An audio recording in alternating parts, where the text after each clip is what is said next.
그래서 그 스타트가 지금 대통령실에서 경호 수장들의 물갈이를 시작했다라는 얘기가 들립니다. 취재 음, 결과 먼저 듣고 네네. 오도록 하겠습니다. 지금 이제 윤석열 전 대통령의 체포영장이 있을 당시에 네. 경호처에서 공문을 발송을 합니다. 부탁을 음, 합니다. 음. 그래서 경찰들은 보통 이제 100일 102 경호단이 있습니다. 근데 100일 102 경호단은 경찰 병력은 거기에 응하지 않았습니다.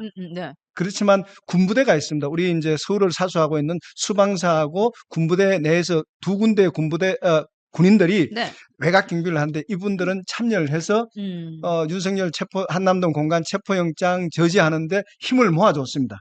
이래서 이재명 대통령이 취임하고 나서 네. 군에 대한 경호를 일단 반납을 시켰어요. 그게 내란 체포영장을 방해했던 혐의로. 네네. 거기에다가 경호처의 간부들 본부장입니다. 5명이죠. 이분들이 윤석열 대통령의 체포영장을 집행하는데 방해했다는 의미로 직위를 해제시키고 임명을 지금 대기 발령. 대기 발령을 그렇죠. 내놓은 상태입니다. 네네. 이것은 곧 어떻게 하냐면은 지금 군에서 파견가 있는 대통령실의 군 관리관이라고 있습니다. 네네. 준장입니다. 네. 이 준장이 별 하나가 이제 군에서 외곽 경비를 보고 있는 대령과 중령을 통제해서 보고 있는데 그 사람들에 대한 책임을 묻는다는 것은 하나하나 이제 파고 들어가겠다는 뜻이겠죠. 이 다음에는 아마 다음에 내각으로 가지 않겠느냐. 전 정부의 장관들로 가지 않겠느냐 이렇게 보고 있습니다. 그러니까 대통령실에 이제 경호처 기준으로 한번 물갈이하고 네네. 그다음에 이제 국무위원들로 그렇죠. 네. 시선을 옮겨서 그들에게 내란에 대한 네. 이제 그 입장이라던가 그렇죠.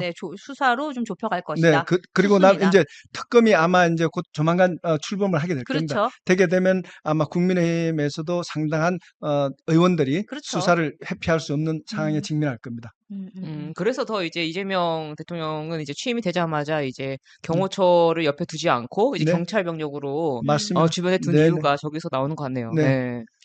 거기다가 이제 박근혜 전 대통령 때 일명 박관천이라고 네네. 그렇죠. 조홍천 박관천 네. 어떠한 박근혜 전 대통령 동생이죠. 네. 박지만에 대한 문건 수사를 했다가 옷을 벗은 징역까지 받았습니다. 그렇죠. 내부 고발자로 인해 가지고 했는데 그분을 경호처 차장으로 경호처 차장. 네, 차장으로 임명을 해서 경호처 내부에 대한 어떠한 조사에 들어가겠다는 신호를 지금 보냈습니다.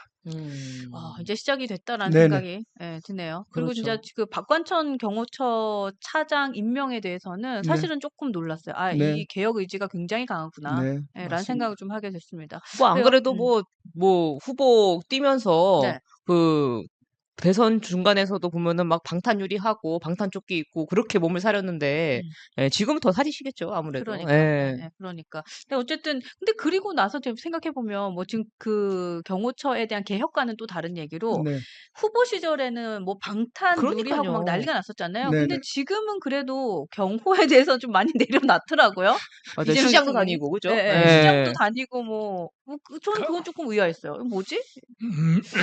실제로 진짜 본인의 경호에 대해서 이게 정말 보여주기였나라는 생각을 조금 더 하게 된 것 같아요.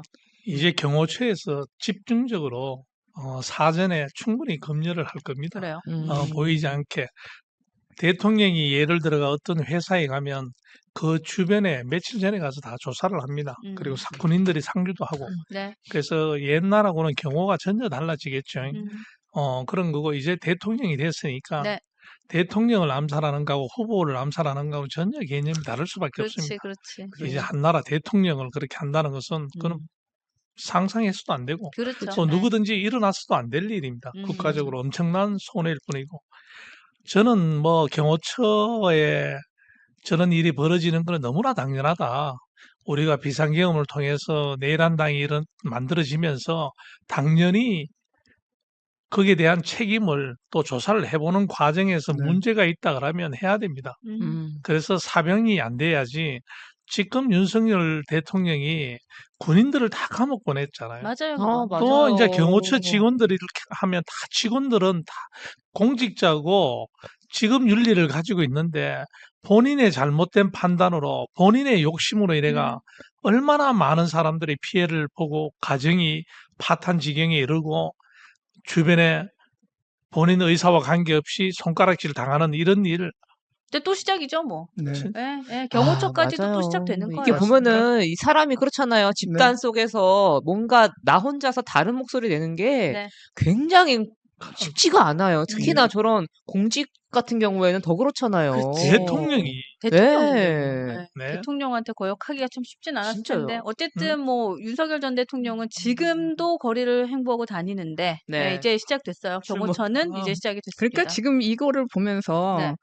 국민의힘에서 이번 선거에서 얼마나 이번 선거의 성격을 잘못 판단했는지 지금 국민들이 원하는 게 내란의 종식, 그 내란에 대한 심판, 지난번 윤석열의 위법 비상계엄에 대한 엄중한 심판과 다시는 그런 일이 벌어지지 않으리라는 굳은 의지를 네, 그렇죠. 확인하고 싶었다는 것. 그렇기 때문에 지금 그걸 알기 때문에 이재명 정권에서는 바로 이게 우리 다 기억하고 있지 않습니까? 그 김성훈 경호차장이 어떤 역할을 그렇죠. 했었는지 아니, 그렇죠. 지난번 탄핵 그거를 시원하게 국민들이 시원하다고 지금 꺼내 보여주는 겁니다. 그러니까 결국 정치는 국민들의 마음을 얻어야 되는 건데 국민들 마음하고 정반대로 간 국민의힘이 정말 41%의 표나 얻었다는 것도 네. 대단한 거라고 생각합니다. 아, 오늘 이제 2시부터죠. 지금 1시 23분인데 2시부터 국민의힘 의원총회가 있습니다. 네. 예, 저희가 오늘 이제 그 타이틀을 이렇게 붙였잖아요. 개싸움이냐 개혁이냐. 그러니까요. 하여튼 오늘 2시부터 내용 여러분들하고 함께 이제 같이 보면서